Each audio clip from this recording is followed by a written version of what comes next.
On this episode of My Cat's Tale, let's meet Oscar and Erica. When I adopted Oscar, he'd been amputated 6 months before. And I got people saying, yes, we know her. Her name is Erica. She's been in the neighborhood for about 5 years. Oscar and Erica don't get along because they're both rather dominant territorial male cats who've had the rough life outside.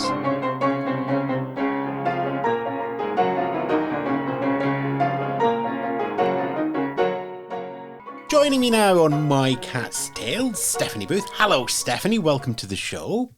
Hello, Ewan. And we're talking about one cat, then two cats, then a big, massive group of cats. But let's start with who's living with you just now.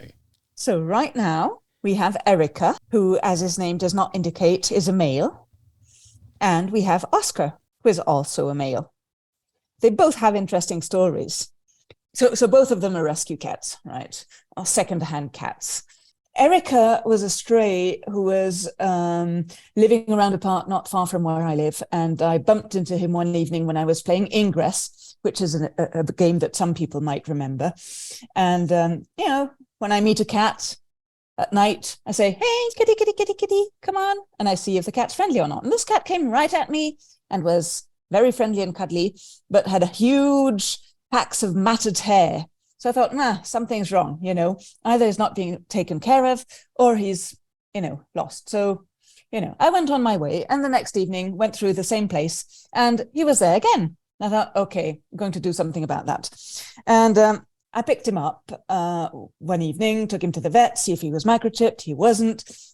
Get all the matted fur chopped off and get him a little check. And they told me he was a female and that he seemed reasonably well cared for, apart from the matted fur. And that the best thing to do was to put him back where I'd found him and put up a few posters, which I did. I said, okay, who knows who this kitty is? And I used in French, you make the difference between a female cat and a male cat, right? So I said, who knows this female kitty? And I got a few phone calls of people saying, yes, we know her. Her name is Erica. She's been in the neighborhood for about 5 years. Her owners left without her, etc., etc. So, and I tried to get her adopted by other people. I couldn't take her in at the time. Thought I'd got her adopted. Didn't really work out. Then I had other things to deal with in my life. She drifted off my radar. Reappeared a couple of years later on some, Facebook cat group for the area.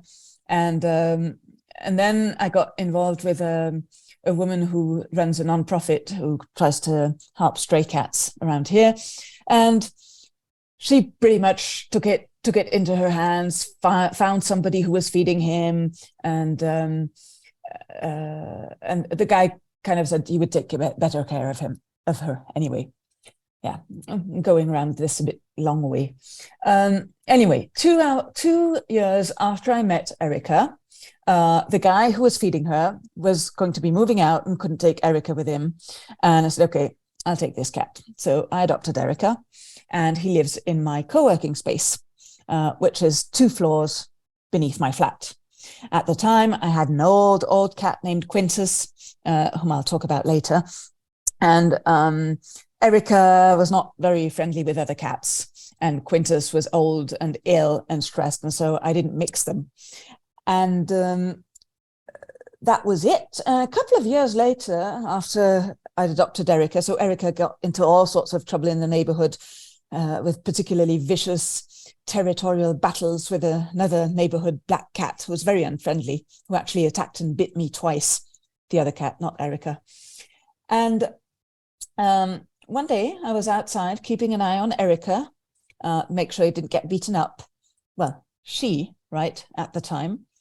Erica was grooming himself and suddenly I saw something between his legs. So he's got, rather thick black fur. So I was like, oh, wait, what was that I saw? And, quickly hid the thing from view.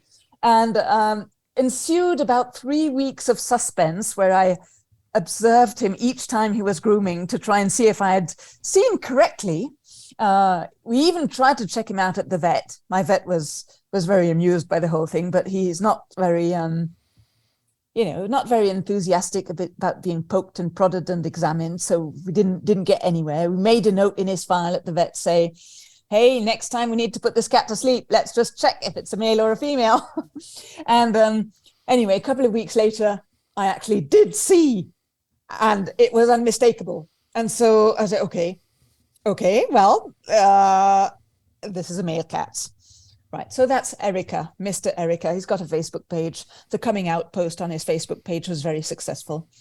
And the other cat I have is Oscar.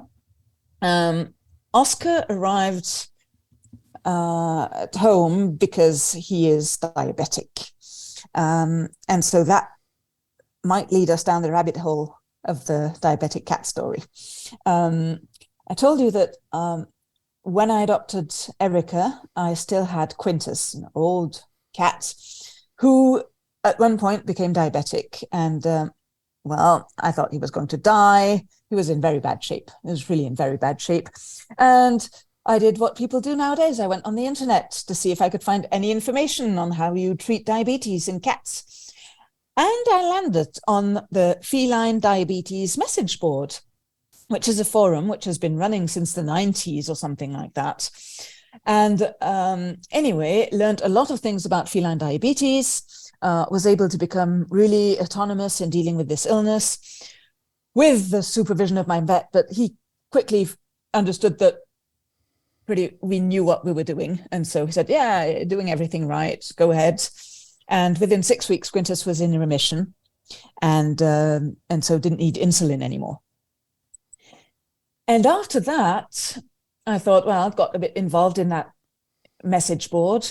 And I thought, oh, what's going on in the French world, right? Because I'm always one foot in the English-speaking world, one foot in the French-speaking world. And I know that information does not always travel very well between the English-speaking world and the French-speaking world. So I rummaged around a bit to see if I could find any French-speaking diabetic cat groups. And I found a couple, but they were, well, a bit lame. To say things. But anyway, I joined one on Facebook, and the moderators initially said, oh, it's great that, this strict tight regulation protocol and that you speak English because we've heard about it, but we don't have access because all the publications are in English. You're going to be able to help us. And I thought, wow, great. Okay, they're happy to see me. So I started helping out people, but within a week, I'd been kicked out because I was, I guess I was bringing too much new stuff into the community, and that didn't go down well. And as I got kicked out, I thought, okay, there's this handful of people that I've been helping in this group. I'm not going to abandon them. So, I'll give it a shot and create my own Facebook group for feline diabetes in French. And it started gaining visibility. And of course, people that I know in the cat rescue world know that I'm the person to contact for feline diabetes. So in 2018, this rescue that I'd been in touch with because of Erica, right, that I actually met. I met this woman around Erica. Well, we stayed in touch, became friendly, stayed in touch. And in early 2018, she says to me, hey, we've picked up a diabetic stray. Can you take him in? And I said, no way. I've got too much going on with work. I've got 2 cats. It's not something I can deal with right now. And actually, I had a burnout like 6 months later, so I was wise not to say yes. And but I gave her a bit of advice, spoke to her on the phone, put her on the right track, and they took care of this cat as well they could. And he ended up in a foster home not very far from where I live. About a year later, the woman from the foster family was looking for somebody to do the injections for the 2 diabetic cats she was fostering because she was going on a holiday in autumn. She wanted to have him adopted with another cat, and I wasn't really ready to take 2 cats. But I said, okay, I'll take them for the holidays, and we'll see how it goes with Oscar. And if I like him, maybe I'll keep him. I said, okay. And that's what happened. I gave back the other cat and kept Oscar.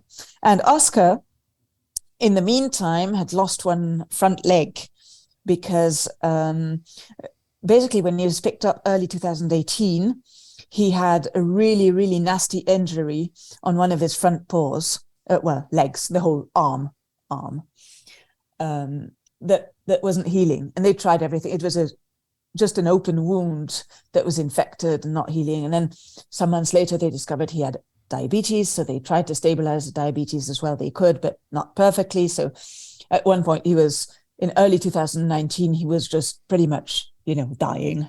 And it was, the arm or the cat. So they said, okay, let's get rid of the arm. And then he started getting better. And so when I adopted Oscar, I think he'd been amputated 6 months before. So he was pretty much healed. And there we go. So that was in autumn 2019. And Oscar and Erica don't get along, of course, otherwise it wouldn't be fun, because they're both rather dominant, territorial, older male cats who've, had the rough life outside. And so Oscar lives in my flat. He doesn't go outside because of his handicap. We also discovered later that he certainly had a big car accident or something, probably 8 to 10 years ago, because he's got diaphragmatic herniation. I'm not sure how to pronounce that in English. Basically, part of his organs are up in his chest, and so his breathing capacity is reduced. And after that, at some point, we had to get rid of his teeth. So he doesn't have any teeth either now. So, and Erica lives downstairs in the co-working office and in the co-working space and has a cat flap and is essentially outdoors in summer, indoors in winter. And Oscar now does come downstairs during the day. And I've had to set up a separation so that Erica has his kind of safe space where Oscar cannot come. But Erica always spends his time in the common space, and they tolerate each other. So, but every now and again you get a few, Erica growls, hisses, and so that's pretty much the situation today.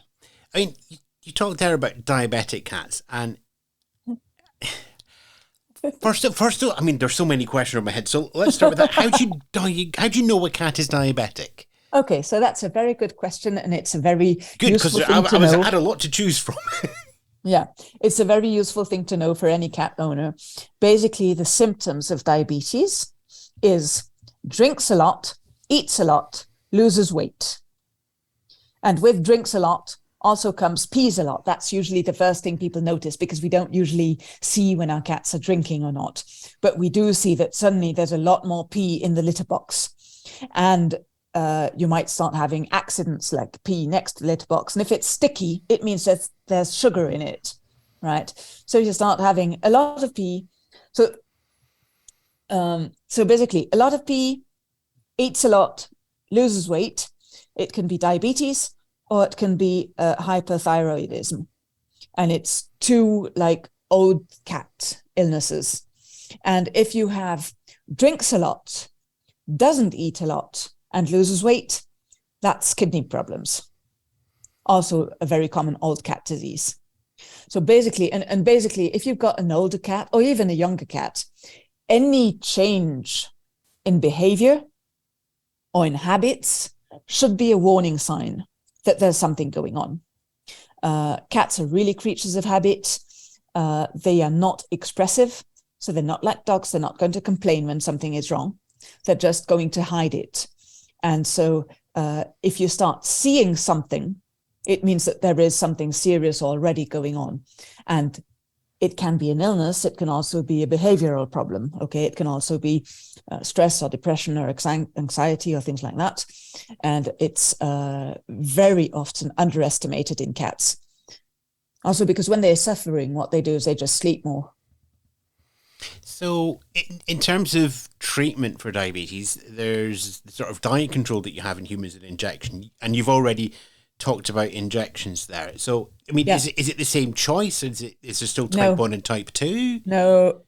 So the leading cause of diabetes in cats is obesity, right? And most of our indoor cats are obese. We've got such a distorted representation of what a cat should look like that we don't realize that our cats are overweight. Okay, a cat that's got the right weight is, most people would think the cat is skinny, right? So that being said, diabetes in cats is okay. If you've got a cat who's pre-diabetic, like blood sugar's a bit elevated, but he's not yet drinking like a fish and eating like an ogre, then maybe a diet change is enough. Okay, but usually also because we don't do blood panels for our cats every year, not many people do that. By the time you see that your cat's got diabetes, it's already advanced enough that you need insulin. Okay, so insulin is the treatment for diabetes in cats.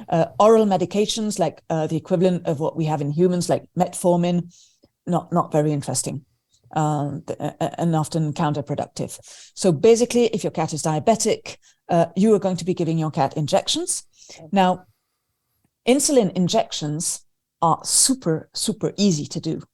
And when we think injections, we think of, the vaccinations that we see done at the vets or when the cat is ill, and it's often pretty big syringes. Insulin syringes are so tiny that they barely look like a needle. Okay, so the cat barely feels anything. Most of the problem with giving a cat an insulin injection is in the head of the person injecting and not in the cat. Because it's a very small needle. It just sits under the skin. It's tiny. So yeah. So it's an subcutaneous injection. So it's just under the skin, and cats always have this zone behind their neck, which is very insensitive. So most cats, they barely register that you're doing the injection once you know how to do it. And Oscar, for example, as soon as I start preparing things to give him his injection, well, he jumps on the table and he starts meowing, like, "Go on, get on with it. I want my treat." So the fact that there's an injection before the treat, he doesn't care. And what is it like for you? Does it bring you close? Has it brought you closer to your cats, having to be more aware of their body? Yeah. And that's something we see a lot in the diabetic cat group, is people telling us that having to treat their cat's diabetes has improved their relationship with their cat. Because, well, yes, at least twice a day, you're going to be interacting with a cat. It's often more than twice a day because, as with humans, you give insulin, but you also keep an eye on the blood sugar, right? And so with cats, that means that you are either going to take a little blood sample from the tip of an ear and use a blood glucose monitor to measure it, or we have these continuous blood glucose measurement systems like the Freestyle Libre that you can stick on the cat, and it lasts about 14 days. Humans use that. It's a human thing. And then, you can just scan it to know what the blood sugar looks like. So any cat that requires some kind of treatment, regular treatment, well, it's going to force you to interact with him. And if you want things to happen well, you're going to have to figure out a way for this interaction to happen in a way that is pleasing for the cats and positive, right? Otherwise, it's a disaster. You end up in a situation where you can't catch your cat anymore. Okay. But if that is the situation you end up in, that's because you've been, quote unquote, doing the medical training wrong. There are techniques that you can learn to do things right. And that there are groups about that on the internet, there are videos, tutorials, all sorts of things. So yes, it does tend to bring cats and owners closer. And it must also, to the owners, be quite daunting when they first hear that this is happening and they're going to have to be injecting their cat twice a day for years potentially. And I guess that's where the community comes in and the support that you have online. So usually and I've got a few vet friends, so I know this from the vet side too. Usually when you get a diabetes diagnosis, you got to pick up the person on the floor because they're completely, in despair, because most people have never given an injection to anybody or anything. And it is the thing that you go to the doctor for, to the vet for, right? It's to have an injection. It's the thing that you don't normally do at home.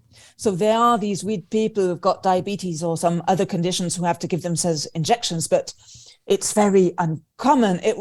It's not that uncommon, but we don't see this as something that people normally do, right? For example, when Quintus was old and ill, I gave him regular antibiotic injections every 10 days. And I did that myself at home. And usually when I told people that, they go, what? How? But actually, technically, giving an injection to a cat, a subcutaneous injection, right? Not an intramuscular injection, that's very different. But a subcutaneous injection, giving that to a cat is technically very simple. And it's just scary, but it's simple. And for insulin, it's even more simple. So usually when people get the diagnosis, they think it's the end of the world and their cat is going to die and they're not going to have a life anymore. Especially as, unfortunately, feline diabetes is not most veterinarians' strong suit. It is not always taught well in school. They don't have much training about it. It is the scary diagnosis to give because you've got 1 out of 10 people are going to euthanize immediately. Another 1 out of 10 are going to euthanize in the next week just because they can't cope with the idea. So there are many vets who are not comfortable really with this illness. And there have also been a lot of new developments in how we can deal with it in the last 10 years or so. And that might seem like a long time, but it's not. So there are a lot of recent developments. And the stuff that we do in our group is not generally what most, it's not the same program as what your veterinarian will most likely tell you when you get the diagnosis. So usually what people hear is you're going to have to give your cat injections for the rest of his life, right? Twice a day. And either you get 2 versions, either get 12 hours apart exactly, and if you miss the 12 hours, your cat will die. Pretty much, people get this idea that that's what they understand, and so most people arrive home completely overwhelmed and in a panic, and so some of them find their way to the group at that stage, and we pick them up. We've actually started. Was it a year ago or something? We started a beginners group because the main group is actually initially designed for people who really want to optimize the way their cat's diabetes is treated through home blood glucose monitoring. And for many people who've just received a diagnosis, it can be quite scary. It can be a scary community to arrive in because you see people who are taking multiple blood glucose readings a day and who are filling in spreadsheets, and you've got a lot of people posting with very ill cats because, of course, there's a bias. Cats who are doing well, we don't hear about them in the group. People post for the first couple of weeks until they get going and then they manage. But when cats are going downhill, then they post about them. So yeah, many people arrive in the group at that point. And actually, compared to humans, remission for diabetes in cats is quite common. And it is even common enough that it is a reasonable goal to aim for when you have a diagnosis. And most veterinarians don't have that experience or don't know that. And so they consider remission to be something very rare. And so they say, well, it's going to be for the rest of his life, and he's probably going to die from it at some point.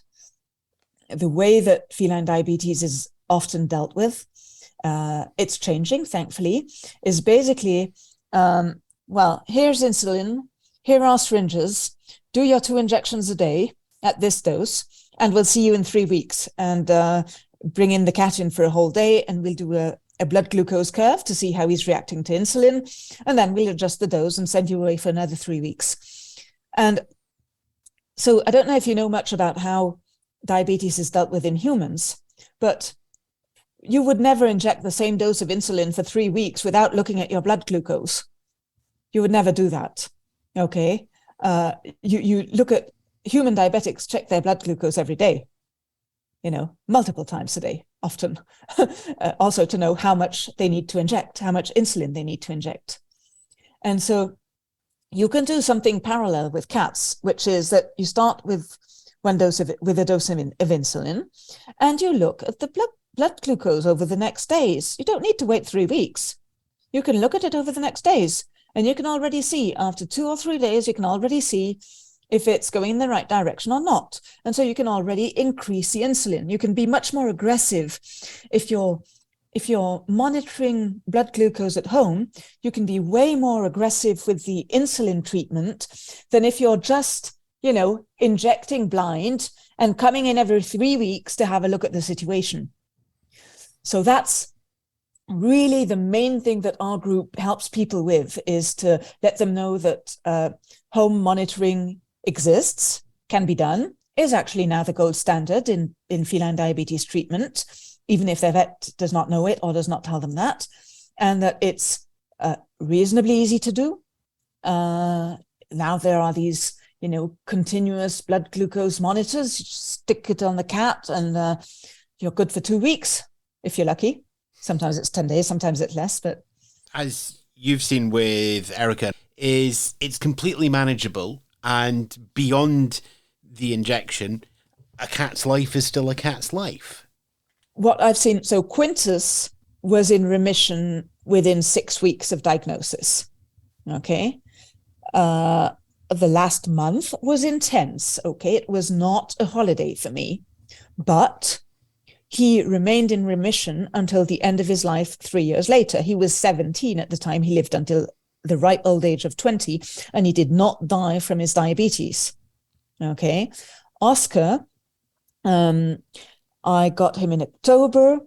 Within a couple of weeks of intensive insulin therapy, he was his blood glucose was like back to normal. He was receiving insulin, but his blood glucose was like normal. That means there is no negative impact on his organs to the fact that he's diabetic, okay? And let's say 4 or 5 months later, he was in remission. It was slow, and he'd been diabetic for over a year before I got him, okay? And he remained in remission until we had to put him on steroids because of his mouth. And steroids raise blood sugar. So we knew that when we gave him steroids, he would come out of remission. But basically, if ever we managed to stop the steroids, I'll stop the insulin too, right? So I think, yeah, the takeaway is that it is a very manageable disease. It's way better to have a cat who is diabetic than a cat who is in chronic kidney disease. Okay, because you can't do anything about chronic kidney disease. It just goes downhill. Diabetes, perfectly manageable. And if you manage it well, your cat can have the same life expectancy and die from something else than diabetes, whether he goes into remission or not. Okay. Many diabetic cats have got pancreatitis, which is also underdiagnosed in old cats because it's often asymptomatic. So the pancreas is the organ that produces insulin. So, of course, it goes together, right? Diabetes is when you don't have enough insulin, and insulin serves to basically take the blood sugar, the sugar that's in the blood, and stick it in the cells. Okay, if I want to give a very summary explanation.